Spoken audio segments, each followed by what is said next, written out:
அவன் இப்போது தந்திருக்கும் கிஃப்டிற்குள் எப்படியும் மொக்கையான ஒன்றுதான் இருக்கும் என்று அவள் குறுகிய மூளை நினைத்தது. அதை வாங்கி கையில் மட்டும் வைத்துக் கொண்டாள். திலகா, கிஃப்ட் ஓபன் பண்ணு, அதுல என்ன இருக்குன்னு பார்க்கணும்ல என ஹேமா சொல்ல, இப்ப எதுக்கு ஹேமா, செலிப்ரேட் பண்ண நிறைய இருக்கு, அப்புறம் பார்த்துக்கலாம் என்று திலகா சொன்னாள். நோ நோ நோ, இப்பவே ஓபன் பண்ணு என்று ஹேமாவும் மற்ற தோழிகளும் கூற, திலகா கிஃப்டை வேறு வழியில்லாமல் ஓபன் செய்ய அதில் இருந்ததை பார்த்து திலகா திகைத்து விட்டாள். ஹேமாவின் கண்கள் ஆச்சரியத்தில் விரிந்தன. சந்தனா ஹரிஷை அதிர்ச்சியாக பார்த்தாள். வாவ், டைமண்ட் நெக்லஸா என்று திலகாவின் தோழிகளில் ஒருத்தி வாயை பிளக்க, எஸ் என்று ஸ்டைலாக சொன்னவன், நெக்லஸ் எப்படி இருக்கு என்றான். அந்த பெண் எந்த பதிலும் சொல்லாமல் நெக்லஸையே பார்த்து கொண்டிருக்க, ஹரிஷ், எப்படி உன்னால இப்படி ஒரு கிஃப்டை வாங்க முடிஞ்சது? ஹேமா பொறாமையுடன் கேட்டாள். இது என்னோட ஃப்ரெண்ட் எனக்கு கொடுத்தது என்று நேர்மையாக சொன்னான் ஹரிஷ். இதை கேட்டவுடன் நெக்லஸை தூக்கி எறிய வேண்டும் என்று திலகாவுக்கு தோன்றியது. ஹரிஷ், இப்படிப்பட்ட நெக்லஸையா நீ எனக்கு கிஃப்டா தந்திருக்க என்று திலகா கேட்டாள். உங்களுக்கு பிடிச்சிருக்காத்த என ஹரிஷ் கேட்க, ஆஃப்கோர்ஸ் என்று சொல்லிய திலகா நெக்லஸை எடுத்து தன் கழுத்தில் போட்டுக்கொண்டாள். அங்கிருந்தவர்கள் அனைவரும் திலகாவை குறித்தும் ஹரிஷ் குறித்தும் பேச ஆரம்பித்தனர்.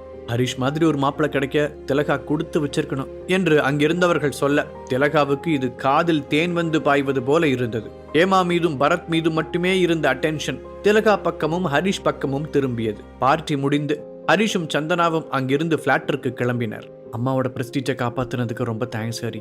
ஆனா இவ்வளோ காஸ்ட்லியான டைமண்ட் நெக்லஸை கிஃப்ட் தர அளவுக்கு உனக்கு ஃப்ரெண்டு யாரு ஹரி என்று சந்தனா கேட்டாள். ஒரு ஃபாரின் ஃப்ரெண்ட் என்கிட்ட இருந்து ஒரு டைம் பணம் வாங்கியிருந்தான், அதை இப்போ இப்படி திருப்பி கொடுத்துட்டான், நானும் அதை உங்க அம்மாவுக்கு கொடுத்துட்டேன் என்றான் ஹரிஷ். ஹரிஷ் சொல்லியதில் சந்தனாவிற்கு முழுமையாக நம்பிக்கை வரவில்லை என்றாலும் அவன் தவறாக எதுவும் செய்ய மாட்டான் என எண்ணியவள் வேறு கேள்விகளை அவனிடம் அவள் கேட்க விரும்பவில்லை.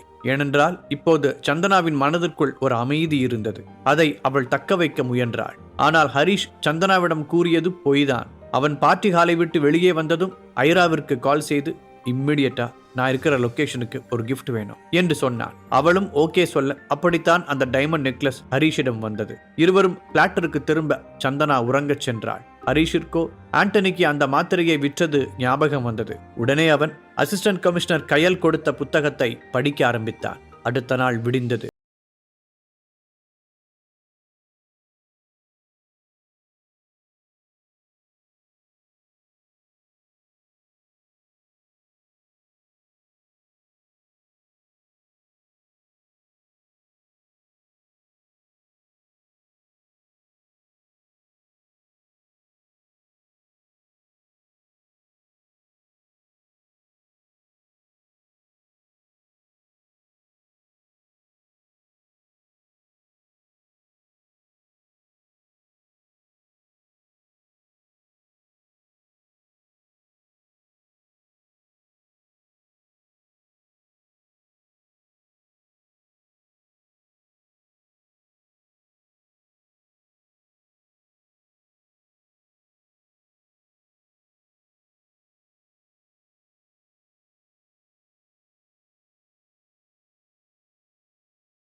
நம்பிக்கையான ஆள் யார் வருவா என்று அனுராதா கேட்டார். பாட்டி, நீங்க ஏன் அப்படி யோசிக்கிறீங்க? நாம் இப்போ ஹரா கம்பெனியோட ஜாயிண்ட் வெஞ்சர்ல இருக்கோன்னு வெளி உலகத்துக்கு நல்லா தெரியும். அதை நாம நமக்கு அட்வான்டேஜா மாத்திப்போம். ஹரா கம்பெனி பேர்ல இருக்கிற எல்லா நல்லெண்ணமும் இப்போ நம்ம கம்பெனி மேலேயும் ஆட்டோமேட்டிக்கா வந்துடும். ஸோ நமக்கு ஈஸியா பையர் கிடைப்பாங்க. நீ சொல்றது எனக்கு புரியுது கார்த்தி. ஆனாலும் வெளியே இருக்கிறவங்க யாரும் முட்டாள் இல்ல. ஹரா கம்பெனியோட கூட்டணியில இருக்கிற ஒரு கம்பெனி ஏன் தன்னோட ஷேர்ஸை விற்குது? அப்போனா அதுல ஏதோ வில்லங்க இருக்குன்னு தானே எல்லாரும் யோசிப்பாங்க. நாம மற்றவங்க இடத்துல இருந்தாலுமே அப்படிதான் யோசிப்போம் என்றாள் அனுராதா. இதையெல்லாம் கேட்ட கார்த்திக் சிரித்தான். அவன் சிரித்தது அங்கிருப்பவர்களுக்கு ஆச்சரியத்தையும் அதிர்ச்சியையும் ஒரு சேர தந்தது. கார்த்திக், நாங்க இப்ப எவ்வளவு சீரியஸா சொல்லிக்கிட்டு இருக்கோம், நீ என்னடானா இப்படி சிரிச்சுட்டு இருக்க என அனுராதா கோபமடைய, பின்னென்ன பாட்டி, நான் இப்படி ஒரு யோசனையை உங்கள்கிட்ட சொல்றேன்னா அதை பத்தி முழுசா யோசிக்காமல சொல்லியிருப்பேன் என்றான் கார்த்திக். நீ சொல்றது புரியல கார்த்திக், எதுவா இருந்தாலும் கொஞ்சம் நேரடியா சொல்லு என்று அனுராதா கூற, பாட்டி 10% ஷேரை ஒட்டுமொத்தமா வாங்குற அளவுக்கு எனக்கு ஒரு ஆளை தெரியும் என்று கார்த்திக் புன்னகைத்தபடியே கூறினார். இதை கேட்டதும் அங்கிருந்த எல்லோரும் அதிர்ச்சியாகினர். என்ன சொல்ற கார்த்திக், யாரது என்று அனுராதா கேட்க கார்த்திக் புன்னகைத்தபடியே இருந்தான். அந்த பையர் வேற யாரும் இல்ல, என்னோட ஃப்ரெண்டு தான் என்று கார்த்திக் சொன்னார். வாட், நம்மளோட 10% ஷேரை ஒட்டுமொத்தமா வாங்குற அளவுக்கு உனக்கு ஃப்ரெண்ட்ஸ் இருக்காங்களா? அந்த அளவுக்கு பெரிய ஆளுங்க யாரையும் நீ இதுவரை இன்ட்ரோ பண்ணதே இல்லையே என்று அனுராதா கேட்டார். பாத்தீங்களா, அதுக்குள்ள என்ன சந்தேகப்பட ஆரம்பிச்சிட்டீங்க என கார்த்திக் சொல்ல, பட் நான் இதை இப்போ திடீர்னு யோசிச்சு பேசல. எப்போ நம்ம ஷேர்ஸ் ஹரா கம்பெனி கண்ட்ரோலுக்கு போச்சோ அப்போல இருந்தே யோசிச்சுட்டு தான் இருந்தேன். நல்லா யோசிச்சு தீர விசாரிச்சதுக்கு அப்புறம் தான் நான் உங்க முன்னாடி இந்த ஐடியாவை பிரசன்ட் பண்றேன் என்றான் கார்த்திக். சரி, அப்படிப்பட்ட உன் ஃப்ரெண்ட் யார் கார்த்திக் என்று அனுராதா பாட்டி கேட்க, பாட்டி, நீங்க விஜேந்திர சிங்ன்றவர் கேள்விப்பட்டிருக்கீங்களா? நீ எந்த விஜேந்திர சிங்க சொல்ற கார்த்தி என்று தன் மனதில் ஒரு விஜேந்திரை நினைத்தபடியே அனுராதா கேட்டார். பாட்டி, நீங்க யார மனசுல நினைச்சிருக்கீங்களோ அவங்கள தான் நானும் சொல்றேன் என்றான் கார்த்திக். என்ன சொல்ற Karthik? 5 times mixed martial arts world champion பட்டத்தை ஜெயிச்சாரே அந்த விஜேந்திர சிங்கையா நீ சொல்ற என்று பாட்டி கேட்டார். ஆமா பாட்டி, அவரையே தான் சொல்றேன் என்று கார்த்தி சொல்ல அங்கிருந்த எல்லோரும் அதிர்ச்சியாகினர். கார்த்திக்கு எப்படி அந்த விஜேந்தரை தெரியும் என பாட்டி உட்பட அனைவரும் தங்களுக்குள் யோசித்தனர். விஜேந்தர் வெறுமனே சாம்பியன் மட்டுமல்ல, அவன் ஒரு பிசினஸ் மேனும் கூட. அதோடு நாடு முழுக்க பல மார்ஷல் ஆர்ட் ஸ்கூல்களை வைத்திருப்பவன். அதில் வரும் வருமானமே வேற லெவல். விஜேந்தர் பேரை சொன்னதிலிருந்து அங்கு எல்லோரும் திகைப்பில் இருக்க, சந்தனா மட்டும் தன் முகத்தில் எந்த ஒரு ஆச்சரியத்தையும் காட்டாமல் இருந்தாள். ஷேர் அதையும் விற்கக்கூடாது என்பதே அவளின் எண்ணம். சந்தனாவின் அப்பாவுடைய ஐடியாவினால் தான் இப்போது குடும்பத்திற்கு நஷ்டம். இந்த நிலையில் சந்தனா சென்று எதை சொன்னாலும் அதை யாரும் ஏற்கப் போவதில்லை. அதனால் வேணாம், நாம சொன்னாலும் இப்ப கேட்க மாட்டாங்க என்று தனக்குத்தானே கூறி அமைதியாக அமர்ந்து கொண்டாள். இந்த நேரத்தில் தான், உண்மையாவே உனக்கு அவர் ஃப்ரெண்டா என்று ஒரு உறவுக்கார அங்கிள் கேட்க, என்ன அங்கிள், உண்மையாவே அவர் என் ஃப்ரெண்டு தான், என் மேல அவருக்கு நல்ல மரியாதை உண்டு என்றான் கார்த்திக். இதை கேட்டதும் அங்கிருந்தவர்கள் இன்னும் ஆச்சரியமடைந்தனர். சரி கார்த்திக், நம்ம 10% ஷேர்ஸ் அவர் வாங்குறாரான்னு கேளு என அனுராதா அவசரப்படுத்த, இப்பவே பண்றேன் என்று சந்தோஷமாக கூறிவிட்டு விஜேந்தருக்கு கால் செய்தான் கார்த்திக். அனைவரையும் நம்ப வைக்க வேண்டும் என்பதற்காக அவன் லவுட் ஸ்பீக்கர் மோடில் பேச ஆரம்பித்தான். ஹலோ விஜேந்தர் சிங், நான் தான் கார்த்தி பேசுறேன் என்று இவன் சொல்ல, கார்த்தி எப்படி இருக்க, it's been a long time என்றான் விஜேந்தர். ஆமா, இப்போ நீங்க ஃப்ரீயா? உங்கள்கிட்ட ஒரு முக்கியமான விஷயம் டிஸ்கஸ் பண்ணணும். கொஞ்சம் ஒர்க் இருக்கு, பட் இட்ஸ் ஓகே, நீ சொல்லு கார்த்தி, என்ன விஷயம் என்று விஜேந்தர் கேட்க, இங்க ஈசிஆர்ல இருக்க ஒரு ரிசார்ட்ல ஃபேமிலி மீட்டிங் போயிட்டு இருக்கு. அப்போ ஒரு டிஸ்கஷன்ல உங்க ஹெல்ப் எனக்கு தேவைப்படுது, அதுக்கு தான் கால் பண்ணேன் என சொல்ல, நான் ஈசிஆருக்கு நியர்பைல தான் இருக்கேன், பேசாம லொகேஷன் சென்ட் பண்ணி விடு, நான் நேர்லயே வந்துடுறேன் என்றான் விஜேந்தர். இதை கேட்டவுடன் அங்கிருந்தவர்கள் ஆச்சரியத்தில் மூழ்கினர். கார்த்திக்கு இவ்ளோ ரெஸ்பெக்டா என்று அந்த உறவுக்கார அங்கிள் தனக்குள்ளேயே நினைத்தார். விஜேந்தர் இப்படி சொல்வார் என்று கார்த்திக்கே எதிர்பார்க்கவில்லை. அவன் உடனே, சூப்பர், நான் அனுப்பிவிடுறேன் என்று கூறிவிட்டு கார்த்திக் காலை கட் செய்து லொகேஷனையும் அனுப்பிவிட்டான். எப்படி, இப்ப எல்லாரும் என்ன நம்புறீங்களா?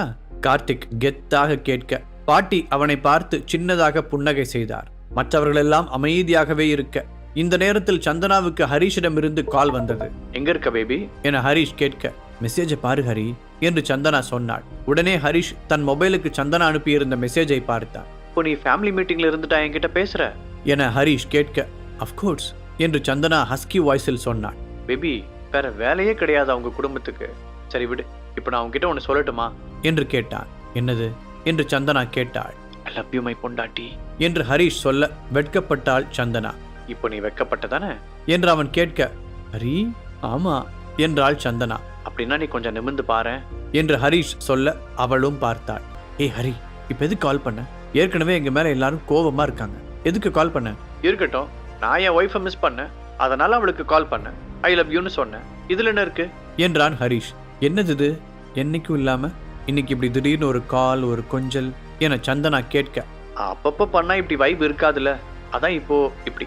அப்புறம் நீயும் தான் இப்ப புதுசா ஒண்ணு பண்ணிக்கிட்டு இருக்க என ஹரிஷ் சொல்ல, என்னது அது என்றாள் சந்தனா.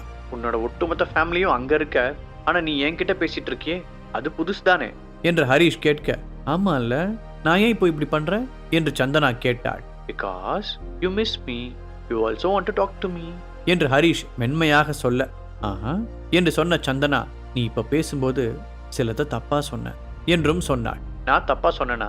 என்னது என்றான் ஹரிஷ். அதை கேட்டு மெல்லியதாக சிரித்த சந்தனா, ஃபர்ஸ்ட் ஒன், இங்க என் ஒட்டுமொத்த ஃபேமிலியும் இல்லை, பிகாஸ் எனக்கு முக்கியமான ஒரு உயிர் இங்க இல்லாம என்கிட்ட கால்ல பேசிட்டு இருக்கு என்றாள். அதை கேட்டு சிரித்த ஹரிஷ், அப்போ செகண்ட் ஒன் என கேட்க, நான் இப்போ எல்லாரும் முன்னாடியும் பேசுறதுக்கு நீ சொன்ன ரீசன்லாம் சரிதான், ஆனா எப்பவுமே எனக்குள்ள இருக்கிற ஒன்ன நீ விட்டுட்ட, அதுதான் செகண்ட் என்று சந்தனா ஹரிஷிடம் தெரிவித்தாள். அது என்ன பேபி என்று ஹரிஷ் கேட்ட நேரத்தில், சந்தனா போதும் வா வந்து உட்காரு என்று அவளின் அம்மா கூப்பிட, ஹரிஷ் நான் அப்புறம் பேசுறேன் என்று அவசரமாக கூறிவிட்டு காலை கட் செய்தாள். பின்பு பழைய இடத்தில் சென்று மீண்டும் அமர்ந்தாள். அடுத்த 10 நிமிடத்தில் விஜேந்தர் ரிசார்ட்டுக்கு வந்தான். அவனை ரிசார்ட்டின் வாசலுக்கு சென்று அழைத்து வந்தான் கார்த்திக். பார்த்தவுடனே ஃபைட்டர் என்று சொல்வதற்கான அத்தனை கூறுகளையும் அவன் கொண்டிருந்தான். அவன் நடை, கட்டுமஸ்தான உடல் எல்லாம் அதை இன்னும் நிரூபணம் செய்தன. விஜேந்தரை நேராக மீட்டிங் நடந்த ஹாலுக்கு கார்த்தி அழைத்து செல்ல, அவன் வந்ததும் ஒரு செகண்ட் அங்கிருந்தவர்கள் எல்லோரும் எழுந்து நின்றனர். சந்தனாவோ ஏதோ ஒரு நினைவில் அப்படியே அமர்ந்திருந்தாள். அவள் இவன் வந்ததை கூட கவனிக்கவில்லை. எல்லாரும் உட்காருங்க, எனக்காக எதுக்கு எழுந்தெல்லாம் மரியாதை கொடுக்குறீங்க என்று விஜேந்தர் அடக்கமாக சொல்ல, இல்ல விஜேந்தர்ஜி, இது நீங்க நம்ம நாட்டை உலகளவில் முன்னிலைப்படுத்தினதுக்காக நாங்க கொடுக்கிற மரியாதை என்று அனுராதா பாட்டி சொன்னார். இதை கேட்டு அவன் சிரித்துக்கொண்டே, ஐ எம் டச்ட் என்று கூற, அதை அடுத்து கார்த்தி அவனை அங்கு ஒரு சேரில் அமர வைத்தான். அவன் அமர்ந்த பின்பு மற்றவர்கள் அனைவரும் அமர்ந்தனர். கார்த்தி அமராமல் விஜேந்தர் அருகில் நின்று கொண்டிருந்தான். விஜேந்தர் அனைவரையும் பார்க்க அவன் கண் சந்தனா மீதும் விழுந்தது. சந்தனாவும் அப்போதுதான் அவனை பார்த்தாள். அவன் பார்ப்பதை பார்த்ததும் அவள் மரியாதை நிமித்தமாக ஒரு சின்னதாக ஸ்மைல் செய்தாள். இது உங்க ஃபேமிலி மீட்டிங், பட் நான் வந்துட்டேன், உங்க யாருக்கும் எந்த அப்ஜெக்ஷனும் இல்லையே என்று விஜேந்தர் அங்கிருந்தவர்களை பார்த்து கேட்டான். பாக்கெட் எஃப்எம் ஆப்பை டவுன்லோட் பண்ணி கிங் ஆடியோ சீரீஸை கேட்க ஸ்டார்ட் பண்ணுங்க.